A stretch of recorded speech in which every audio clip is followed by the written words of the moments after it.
lorsqu'on dit ancêtre de l'Afrique, on entend ancêtre des Africains. Oui. C'est ça l'erreur. En fait, l'ancêtre de l'Afrique est l'ancêtre de toute race dans le monde. En fait, il faut comprendre ceci. Dès que Dieu a créé les premiers hommes, et donc les Africains, il n'a plus créé personne. Donc, tous ceux qui vivent aujourd'hui sur la planète Terre sont des descendants des mêmes Africains. Je vais détailler, vous allez comprendre. On nous a enseigné à l'école que Christophe Colomb a découvert les Amériques. Mais c'est faux. Christophe Colomb est allé voir aux États-Unis d'Amérique des Africains qui y habitaient. On ne vous a pas dit peut-être que le premier Anglais est de la même couleur de peau que moi. On ne vous a pas dit que l'ethnie Tchang a créé la Chine et que jusqu'à aujourd'hui, l'ethnie Tchang a la même couleur de peau que moi. Donc, en réalité, les premiers hommes sont africains. Et donc, tout le monde est descendant de ces Africains-là. Vous savez, on vous parle souvent de jardin d'Éden. Et beaucoup n'ont pas fait attention. Lorsqu'un jardin est entouré par l'Égypte, l'Éthiopie, la Somalie, ce jardin se trouve où? En Afrique. En Afrique. Vous n'avez pas constaté que dans la parole de Dieu, tous les grands hommes cités dans la parole de Dieu sont polygames. Quel est le seul peuple polygame au monde?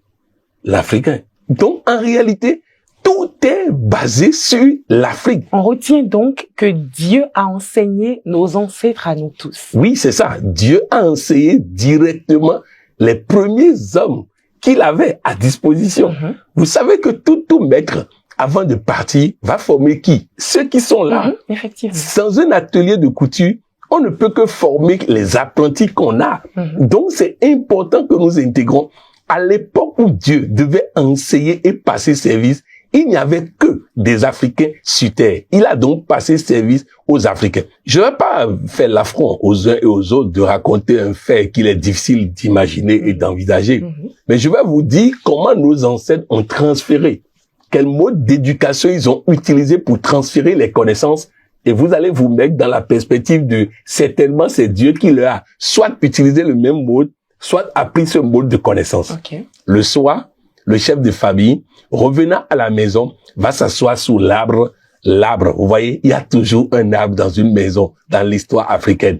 Aujourd'hui, on veut nous enseigner l'environnement. Or, Dieu avait déjà enseigné l'environnement à nos ancêtres, en leur disant, chez vous, il doit y avoir des arbres, dont un principal. Et le soir, le papa va s'asseoir sous l'arbre.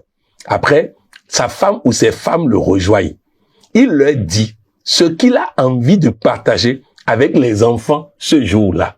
Chaque femme, sur la base de ce que ses parents à lui ont enseigné, va contribuer à l'amélioration du récit, à l'amélioration de l'histoire à raconter. Après, quand il s'est entendu avec ses épouses qui ont joué un rôle donc de parlement, maintenant, les enfants vont les rejoindre. Et c'est là que papa ne va pas leur dire, vous ne devez pas. Papa ne va pas leur dire, ceci est mauvais. Papa va leur raconter des histoires.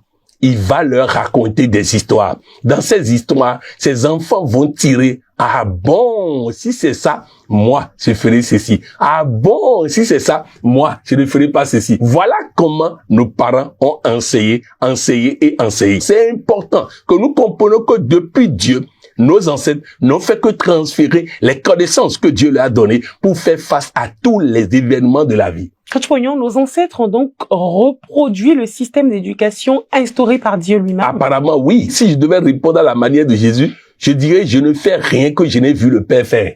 Autrement dit, nos ancêtres ne peuvent pas faire s'ils n'ont pas vu Dieu faire. Donc, certainement, la manière dont Dieu les a enseignés, les a inspirés, et ils ont continué par enseigner, par éduquer, par transformer les générations à venir de la même manière. Mais qu'est-ce qui s'est passé pour que le jeune Africain soit si ignorant? Vous savez, souvent, les gens ont l'impression que je n'admets pas la colonisation et je n'admets pas que c'est une mauvaise chose.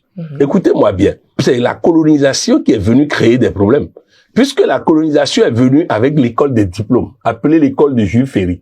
Au résultat, on va à l'école pour apprendre une leçon répétée pour avoir des diplômes.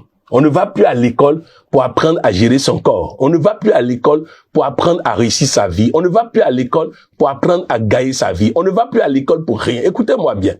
Une merveilleuse dame aux États-Unis a dit à son enfant, mon fils, travaille à l'école pour avoir de bons diplômes et certainement, tu vas réussir ta vie.